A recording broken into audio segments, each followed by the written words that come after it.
Imprudencia en dos ruedas, motociclistas son grabados en video mientras conducen de forma temeraria en la carretera, incluso pasan junto a una patrulla. Balacera quedó grabada, el Ministerio Público mostró en una audiencia el video de un ataque armado que ocurrió frente a una ERC en 2016. Mujer fue abandonada a su suerte por su familia adoptiva. Según el diagnóstico, padece de esquizofrenia y sufría maltratos. Fue rescatada y lucha por recuperarse.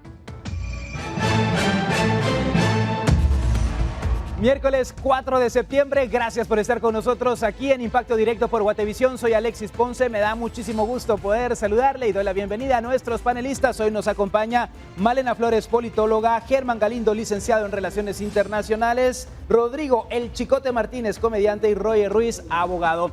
Arrancamos hablando acerca de estas imágenes que se han viralizado en redes sociales. Circula un video que muestra la imprudencia de varios motociclistas que conducen de manera temeraria en la autopista Palín-Escuintla. Las imágenes captadas por otro conductor muestran a dos personas en una motocicleta que se colocan boca abajo con el pecho sobre el asiento y levantan las piernas mientras conducen aproximadamente a 133 kilómetros por hora. Llama la atención que cuando pasan junto a una patrulla de la PNC adoptan la posición adecuada en la motocicleta, pero cuando la dejan atrás retoman la postura arriesgada. Ahí tenemos las imágenes de esta imprudencia. Cual fueran Superman van estos individuos en la moto, la verdad. Imágenes impresionantes, la imprudencia, de verdad. ¿Qué lógica tiene hacer todo esto? ¿Qué ganan o qué quieren demostrar, Malena? Creo que lógica ninguna, pero sí son prácticas que muchos jóvenes a veces arriesgan su vida por ser divertidos o a veces por cumplir ciertos retos, ¿verdad? Que le hacen sus pares. Entonces creo que es sumamente peligroso, pero también como lo vemos ahí, no es culpa de las autoridades en este caso, porque las autoridades están ahí, pero estas personas cuando las ven se portan bien, entre comillas, ¿verdad? Ya vuelven a una posición adecuada, pero sí es sumamente peligroso. Creo que con las mismas imágenes tal vez se puede llegar a investigar las placas y quiénes son para... Pero a ver, si la policía estaba ahí, por lo menos los vio que pasan a toda velocidad y sin casco, sin protección. Sí, también sin protección creo que alguna. es tímida. Pero están en carretera. En carretera habría que ver también a qué velocidad iban aquí en el video. 133 porque No, se yo ve, pienso que ellos muestran. En Guatemala no importa velocímetro. la velocidad, tienes que usar casco, pero creo que sobre todo en los departamentos del país y en el interior, estamos muy acostumbrados, los que hemos vivido en el interior, que la gente que usa moto no usa casco. Y es algo normalizado, Aquí aunque en no la esté ciudad bien. también hemos visto Pero a muchos sí, que no pero usan casco. también ellos tienen el contexto, ¿no? Es carretera al puerto, se usa para eso, no es la primera vez que sucede algo así. Sí. La edad de los chicos, o sea, a simple vista se ve también que para eso están manejando en esas carreteras. Y si no, la policía puede hacer detenciones por sospechas, puede hacer detenciones por precaución de este tipo de acciones. Si los ve y sospecha, puede detenerlos, pedirles papeles y ver si están en estado de ebriedad o algo peor. O sea, de cualquier manera existe la acción preventiva y ellos, los policías, tienen la obligación también de tomarla. Aunque no hayan hecho todavía algo malo, pueden detenerlos y para eso se hace. Para eso se hace. Definitivamente. Y bueno, y es que acá no solamente ponen en riesgo su vida, también la de las otras personas que están utilizando la carretera, Rodrigo. Lo curioso acá es, no quiero verme radical en lo que voy a decir, pero este es el resultado de aquel pensamiento que hay que dejar que los hijos hagan lo que quieran. Cuando en una familia un padre o una madre pone límites, cosas como esta muy difícilmente vayan a suceder, pero no es generalizar. Pero sí creo que aquí yo preguntaría dónde están las familias de estos jóvenes. Pero muchos hijos, muchos jóvenes hacen las cosas a espaldas de los padres también. Todos ¿Culparlos nos a arriesgamos. ellos? Yo me arriesgaba cuando estaba patojo, pero ¿Manejabas tenía... así en No, moto? no. ¿Ves? Estos salvajes, ese es no tenerle miedo a nada. O sea, hacer eso es no tenerle miedo a la muerte. ¿Por qué? Desafiar a la Porque muerte. no conocen límites.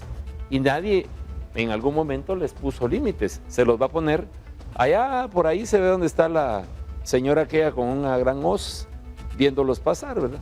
Claro. Entonces, ellos, cada quien labra la propia estaca con que se va. Hoy se escaparon, a pero en la ejecutar. próxima puede ser. Y es que este tipo de prácticas cada vez son recurrentes. Hemos visto que se han grabado en Calzada Atanasio Tzul, ahora vemos este video de Palín Escuintla, sabemos también que cerca del aeropuerto, en ese sector, también hay carreras, pues no sé si son clandestinas, porque todos sabemos que existen, pero carreras ilegales. Sí, Alexis, yo quiero tomar esas acciones con dos palabras: imprudencia e inmadurez. No se sabe, pues la verdad, qué edad tienen estos jóvenes, pero por el video podemos deducir que son jóvenes. Definitivamente los jóvenes tienen cierto grado de inmadurez que los hace realizar estas acciones. A mí también me impacta mucho el hecho de no valorar su vida y de no quererse ellos mismos. Y si no se quieren ellos mismos, tampoco van a querer al resto de los demás transeúntes, porque ponen en riesgo la vida de los demás transeúntes. ¿Por qué? Motocicletas también van a la par y pueden ocasionar un accidente, y no solo un accidente con motocicletas, sino que también con otros transeúntes que se dirigen a sus casas en sus vehículos. ¿Qué pasa si hay un hecho de tránsito y el transeúnte que se dirigía a su casa y va tranquilamente en su automóvil se ha involucrado en este hecho? Se va a carceleta una su noche por imprudencia de un motorista. Entonces, no solo no miden las consecuencias de sus actos y pueden perjudicar a más personas con estos actos. Tienen que haber muchísimos más controles definitivamente alrededor de todo este tema, de lo que está sucediendo en las carreteras. Pero pasemos a otras informaciones. En el juicio contra 3 presuntos pandilleros acusados de participar en un ataque armado ocurrido en agosto de 2016, la Fiscalía del Ministerio Público hizo la reproducción de video donde se muestra el ataque. En el crimen murieron 5 personas. El objetivo, que era un pandillero rival, un agente del sistema penitenciario y personas particulares. Ahí vemos la llegada de los vehículos, ahí aún todavía no ha sucedido el hecho. Ahorita vamos, ahí tenemos pausada el video, y ahora en este momento es que descienden del vehículo y se dirigen a dispararle aquí a la persona, al reo.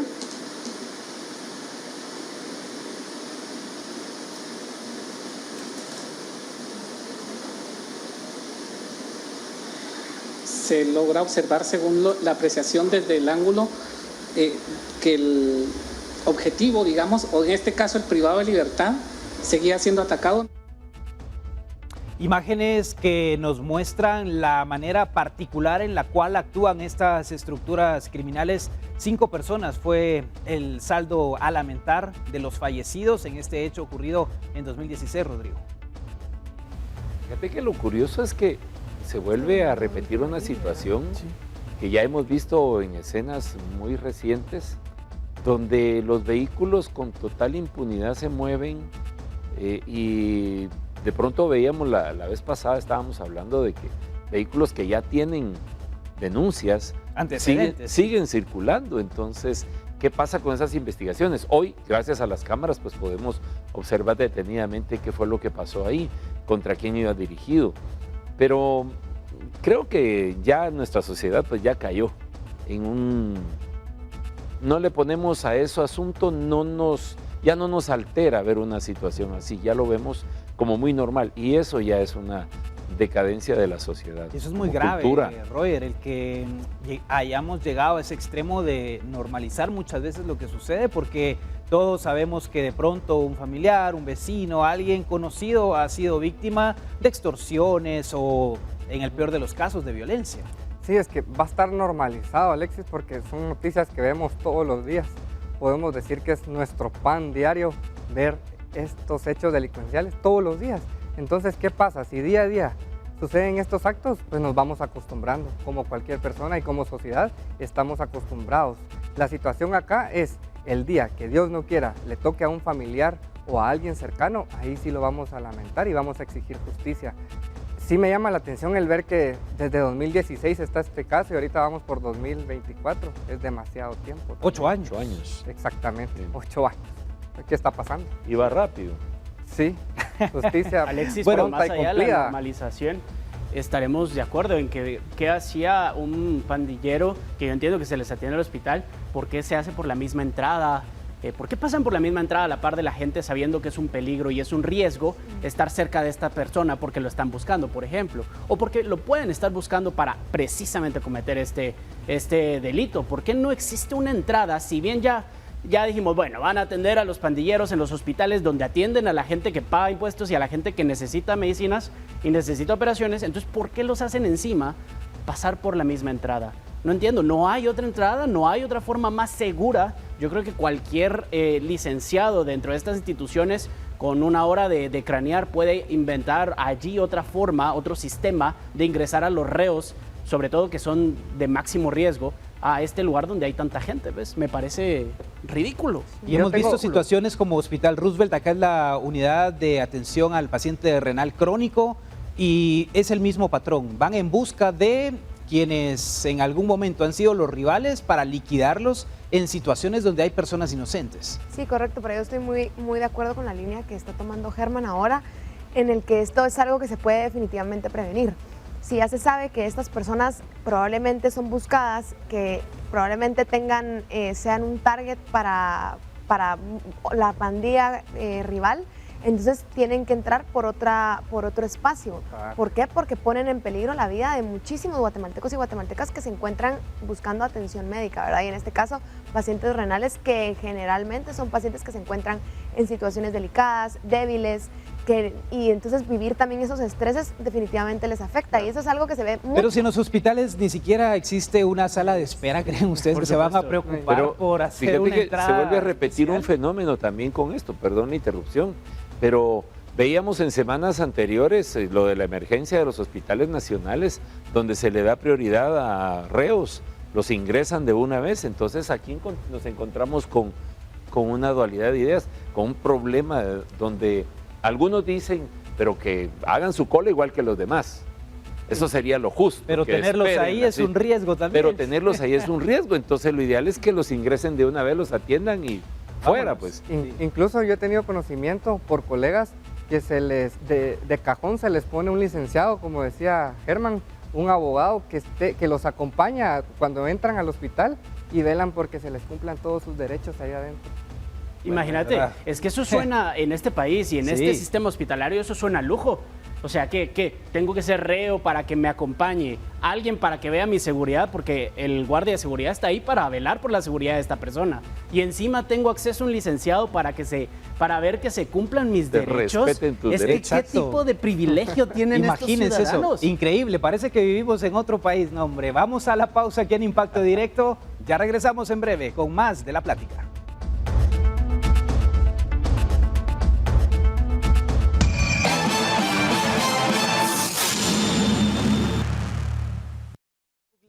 Y la crisis de seguridad en el Hospital Roosevelt sigue sin resolverse, afectando gravemente la atención médica en el centro asistencial, que desde el 19 de agosto ha llevado a los médicos a suspender las consultas externas debido a una serie de amenazas graves. Sin embargo, la presencia de seguridad es escasa y la situación en el área de acceso es caótica. La situación de seguridad en el Hospital Roosevelt sigue siendo preocupante, ya que la falta de medidas adecuadas continúa afectando el funcionamiento del centro asistencial. Desde el pasado 19 de agosto, las consultas externas están suspendidas en su mayoría debido a las múltiples amenazas recibidas contra el personal médico, incluyendo una amenaza de bomba y atentados contra la vida de los profesionales de la salud. A pesar de que el Ministerio de Gobernación ha señalado que la seguridad en el área ha sido redoblada, la realidad en el terreno parece diferente. En un recorrido realizado por este medio durante al menos 4 horas en el complejo que comparte el hospital con la Escuela de Enfermería, la Clínica Niño Sano y el Ministerio de Salud, no se observó presencia significativa de agentes de la Policía Nacional Civil o del Ejército. El único personal de seguridad visible en el complejo es el contratado por el centro asistencial, que son guardias sin arma, uno a cargo de revisar los vehículos en el portón de emergencia. Dentro del recinto, otros realizan funciones similares en la puerta peatonal. Sin embargo, fuera de las rejas, el área parece ser un terreno de nadie, con invasiones por parte de vendedores informales y el uso de parqueos clandestinos, lo que ha generado caos y congestión. La invasión es tal que hay construcciones que se han apoderado hasta de las calles sin que nadie accione. Esta situación ha provocado que el tiempo de tránsito para recorrer menos de 100 metros llegue hasta los 30 minutos, aumentando el riesgo para el personal y pacientes. Los más afectados por esta situación son aquellos que buscan una atención. Se estima que diariamente alrededor de 1.000 personas buscan algún tipo de ayuda en el hospital, pero debido a la suspensión de las consultas externas, solo se están atendiendo emergencias. Esto ha generado una crisis para quienes requieren atención médica no urgente, ya que deben enfrentar largas esperas o buscar alternativas en otros centros asistenciales. El descontento entre los médicos es palpable, ya que la falta de una presencia efectiva de seguridad ha llevado a la continuación de la atención en consultas externas de forma irregular. Se reporta que las amenazas han escalado en frecuencia y gravedad, lo que mantiene al personal en un estado de alerta constante. Aseguran que ahora, con el pasar de los días, dentro de las rejas azules hay en promedio entre 4 o 5 agentes de la Policía Nacional Civil y un par de elementos del Ejército. Después de una solicitud de este medio a Gobernación para una postura oficial sobre la ausencia de agentes de seguridad, se observó una movilización de elementos motorizados en el área. Sin embargo, la falta de un dispositivo de seguridad previo a esta acción plantea interrogantes sobre la eficacia y rapidez de la respuesta gubernamental. Los médicos del Hospital Roosevelt continúan exigiendo una solución definitiva para garantizar su seguridad y la de los pacientes, mientras la situación en el complejo sigue siendo una preocupación significativa. Se solicitó una postura al director del hospital, pero se indicó que estaba en una auditoría y atendería al desocuparse, al igual que al Ministerio de Salud y al de Gobernación. Pero al cierre de esta nota, ninguno se pronunció.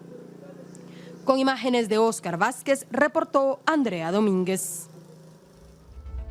Es que saben ustedes cuál es la verdad, que no les interesa.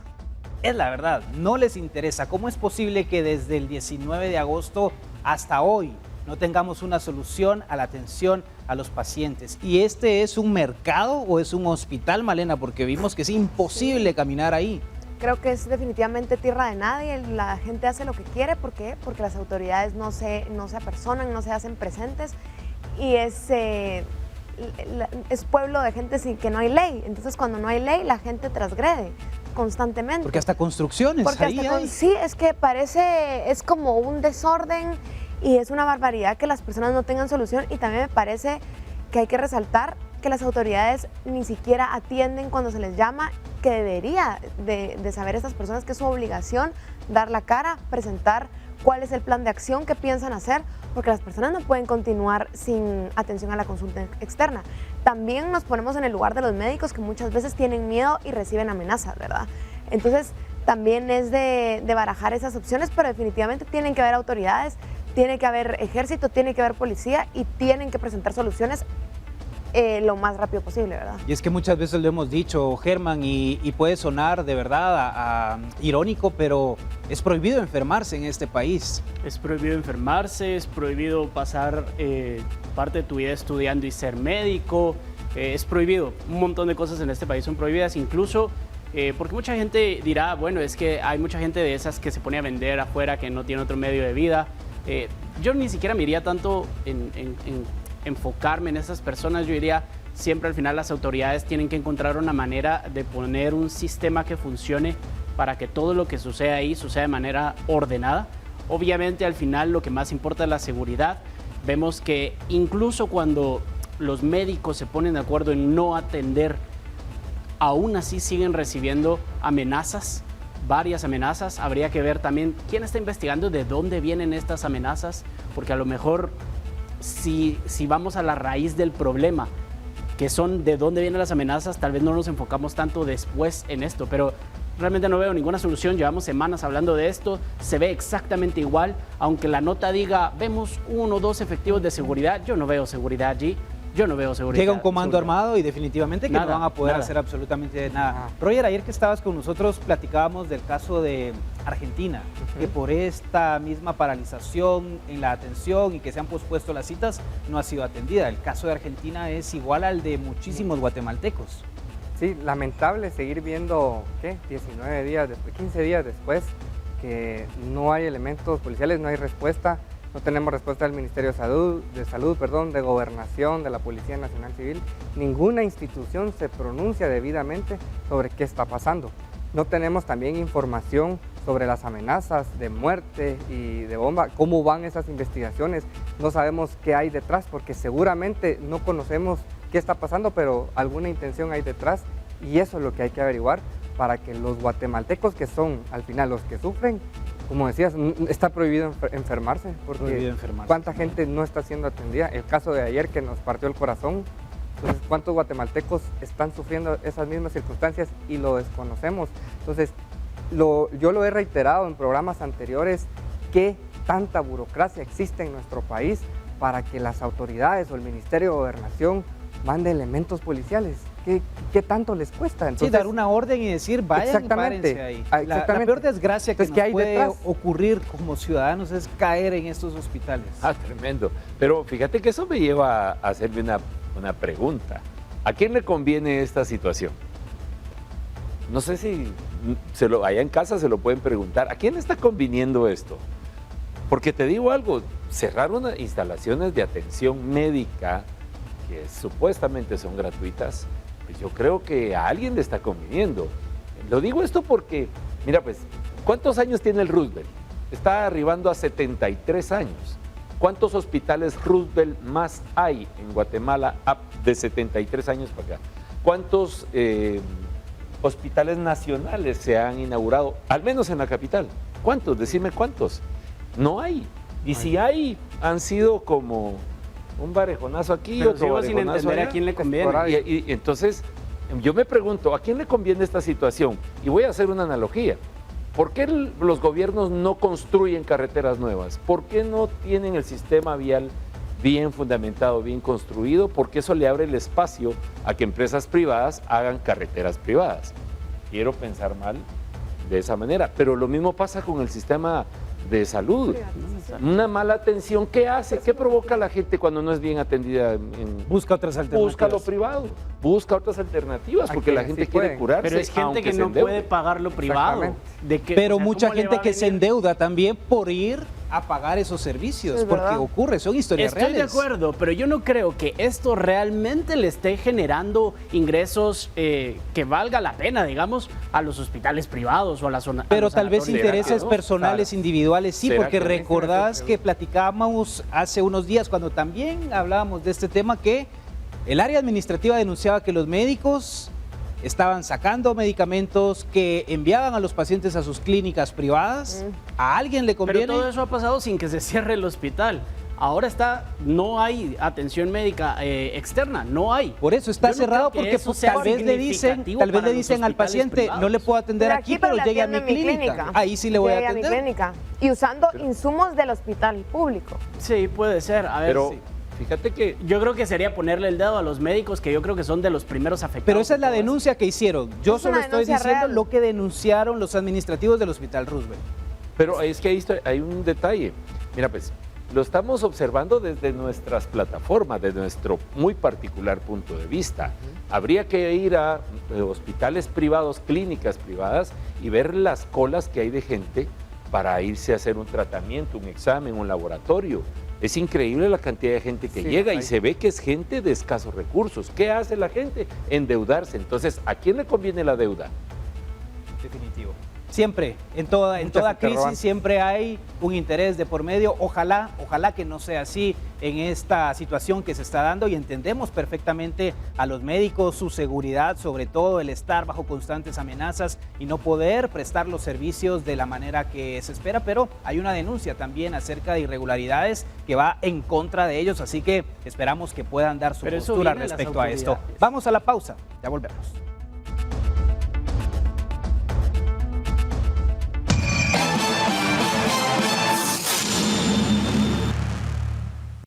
Y autoridades de protección rescataron a una mujer que sufre esquizofrenia luego que fueran alertados que ella vivía en condiciones precarias. El personal médico psiquiátrico alude que en Guatemala no existe una cultura de atención a personas que sufren alguna enfermedad mental.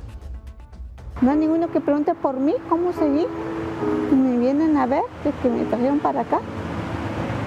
Puro perrito, puro gatito, mira. No hay quien pregunte por mí. El vivir en Guatemala con esquizofrenia u otra enfermedad mental representa un reto para los pacientes y para sus familias, quienes al verse frustrados tienden a encerrar o abandonar a las personas que sufren este tipo de padecimientos. Tal y como le pasó a Rosita, de 39 años, quien fue localizada por la Procuraduría General de la Nación en un estado de abandono, desnutrición y con falta de atención médica. Rosita fue adoptada por su familia hace más de 30 años y luego de que fallecieran sus padres, quedó a cargo de su hermano, quien optó por tenerla encerrada luego de que esta mujer se escapara de la vivienda y se desnudara en la calle. Cuando la PGN intervino, encontró a Rosita aislada e incluso viviendo en medio de sus heces fecales. Encontramos una carencia demasiado grande, ¿verdad? Ella estaba bajo el cuidado de una niña de 13 años. No era posible, dijimos que entonces tenía que intervenir la Procuraduría de la Niñez y Adolescencia inmediatamente. Dijimos no es posible, ella tiene que estar bajo los cuidados y supervisión de un adulto. Y en ese momento la encontramos en el dormitorio con sus heces fecales. Luego de su rescate, la PGN determinó que la mujer no recibía su tratamiento médico, lo que hacía que ésta tuviese este tipo de comportamientos. Fue allí cuando se ingresó a Rosita a una clínica de atención mental, gracias al apoyo de la directora de la institución, misma que señala que ha tenido grandes mejoras en el mes que ésta ha estado intervenida en la institución. Y venía con un grado de desnutrición bastante elevado. Ella tiene esquizofrenia, paciente abandonada, la trajo la PGN y sí ha mejorado bastante. Está bastante consciente, coherente, ha aumentado de peso, ahorita pesa 80 libras, entró con 59. La directora explica que esta condición mental puede controlarse con medicamentos para que los pacientes no se vean limitados en sus capacidades y tengan una vida normal. Mire, la esquizofrenia es una enfermedad crónica, progresiva, pero que sí se puede mantener con medicamentos. El paciente con esquizofrenia, dependiendo el grado, ellos escuchan voces, ellos pelean con la familia, desconocen a la familia. Pues si se dejan sin medicamento no funciona, pero si ellos están bien medicados sí funciona. Las autoridades de resguardo exponen que en el país hay poco interés por la salud mental y las formas adecuadas de tratar a los pacientes que padecen este tipo de padecimientos mentales. Es por ello que los familiares tienden a abandonar o dejar encerrados a estas personas. Solo en lo que va del año se han reportado 120 casos que vulneran los derechos de este grupo. Con imágenes de Daniel Samayoa, reportó para Impacto Directo, Esdras Las. Qué gran daño le han provocado a Rosita las personas que no saben qué se trata o qué es tener una enfermedad mental, esquizofrenia. Una persona puede interpretar la realidad de una manera diferente a la cual nosotros, que no estamos teniendo ningún tipo de enfermedad mental, lo vemos. Pero acá, por fortuna, Rodrigo, como escuchamos, la han rescatado, ha tenido una evolución importante, como bien lo expresa la experta, no solo en el peso, sino también en su condición. No, y felicitar a las instituciones y a las personas que se encargan de hacer esto y que lograron a tiempo pues rescatarla y cuidarla. Creo que eso es aplaudible y esas son las instituciones a las cuales realmente se debe apoyar. Pero lejos de eso también, ¿cómo actuamos nosotros como guatemaltecos? No solamente, dejémoslo guatemalteco por un lado, como seres humanos. ¿Cuál es nuestro comportamiento ante una persona que no solamente padece esquizofrenia, sino otro tipo de problemas mentales? ¿Cuál es nuestra actitud? No tenemos una cultura de comportamiento o de actuación ante, por ejemplo, las deficiencias físicas, por ejemplo. No digamos cuestiones, problemas mentales. Entonces, creo que también hay un aspecto cultural ahí muy enraizado, que nos falta mucho por desarrollar. Y nos falta demasiado, que esta es una muestra de cómo ella estaba prácticamente privada de su libertad y en condiciones inhumanas. Sí, a mí me llama la atención el abandono que hizo su familia, pero también quiero abordar un tema y no quiero que se malinterprete ni excusar a las personas que estaban a cargo de doña Rosita, que al final pues vimos de que ya está en buenas manos, pero también poniéndonos en el plan de la familia, ¿qué tanto acceso tenía el familiar a poder comprar el medicamento para que ella estuviera normal, por así decirlo, y no tuviera estos ataques? Entonces, estaba revisando yo, la medicina para la esquizofrenia no es tan barata. Entonces, ¿qué acceso tienen los familiares para comprar este medicamento? Segundo, el tiempo que lleva cuidar a una persona así. Entonces, definitivamente, si la familia te abandona en estos casos, ¿quién por uno? Ahí es donde tienen que actuar las instituciones del Estado y en este caso, pues la PGN. Podemos ver que en el caso de doña Rosita sí actuó, pero ¿cuántos casos más hay? Y si tomamos en cuenta los antecedentes que ya veíamos de la atención precaria en el sistema de salud pública, pensar en tener una enfermedad mental en nuestro país se convierte también en una condena para una persona que puede llegar a una situación como la de Rosita, de estar en el abandono. Definitivamente, y creo que muchas veces no nos damos cuenta, pero la mayoría o una gran parte de las personas que viven en situación de calle son personas que tienen o padecen alguna problema de salud mental, ¿verdad? En la que han huido de sus casas o, como Rosita, los han abandonado. Y creo que muchas veces se debe a no necesariamente a maldad per se por parte de los familiares o personas que son cercanas a ellos, sino porque son personas que no entienden la enfermedad, tienen miedo de ella y, como lo dijo la doctora, es una enfermedad degenerativa que si las personas no tienen acceso, y seamos honestos, vivimos en Guatemala y las medicinas son sumamente caras, mucho más caras que en el resto de la región latinoamericana, es muy difícil que estas personas tengan acceso. Y cuando una persona estaba leyendo, cuando una persona que padece de esquizofrenia no toma los medicamentos, sufre un grado de degeneración a nivel mental muy grave que muchas veces es poco reversible. Entonces creo que a nivel país sí se debería de preocupar y de procurar un poco más por estas personas, porque la realidad es que si estas personas nacen lastimosamente con personas que tienen o son de escasos recursos, es muy difícil que vayan a poder acceder a dichos medicamentos, ¿verdad? Y lo más probable es que terminen en situaciones de calle. La salud mental en nuestro país, que ha sido un tema que se está abordando un poco más, pero quizá no de la manera correcta, Germán, porque hemos conocido de muchas personas que están sufriendo ansiedad. Hoy conocemos el caso de Rosita, que obviamente es impactante por la situación en la que ella se encontraba, pero se está como queriendo romper ese temor de hablar de la salud mental y de lo que nos está afectando finalmente. Al final yo creo que el temor viene mucho de, como decían, de el desconocimiento, de la falta de educación. Le temo a esta enfermedad porque realmente no sé qué es lo que está pasando, no sé si es curable o no, sobre todo después, si es curable o si es tratable, en este caso, cuánto me va a costar, qué voy a tener que hacer. Si hay gente que la abandonan, y lo hemos visto en notas aquí, por la edad, ¿cómo no va a ser por encima de la edad este tipo de enfermedades? Al final, justo es eso, empezar con campañas que puedan educar, que podamos educarnos todos, realmente aprender qué es lo que están experimentando estas personas, cómo podemos nosotros apoyar a alguien en la calle y sobre todo la educación y la cultura, ¿no? No abandonar a la gente. Si de por sí ya hay muchos abandonos de gente mayor, ¿qué le espera a este tipo de gente? Y es que muchos creen también que la consulta con un especialista en salud mental significa que estás mal de la cabeza, que te falta un tornillo. Sí, hablemoslo claro, el guatemalteco lo tipifica como que estás loco.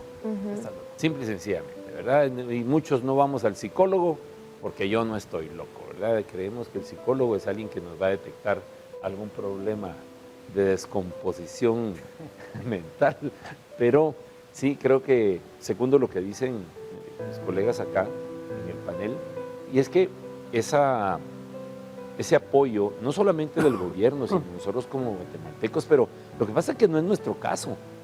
Tal vez no nos toca tanto porque no es nuestro caso. Yo, no sé, quisiera ponerme en los zapatos de un familiar. Yo conozco personas muy cercanas a mí que tienen familiares con ciertos problemas mentales y es dolor de cabeza tremendo, cuidarlos, mantenerlos, comprar las medicinas y todo eso es bastante difícil, quita la vida del sano y el enfermo pues no va para mejor. Y es una situación bastante compleja, pero el llamado definitivamente es a poder ser tolerantes, a tener empatía, a lograr encontrar los mecanismos de atención para aquellas personas que requieren de la atención de los profesionales. La salud mental no es un chiste y si usted está atravesando alguna dificultad, es oportuno que pueda consultar con los servicios de salud. Hacemos la pausa, pero en instantes volvemos aquí en Impacto Directo.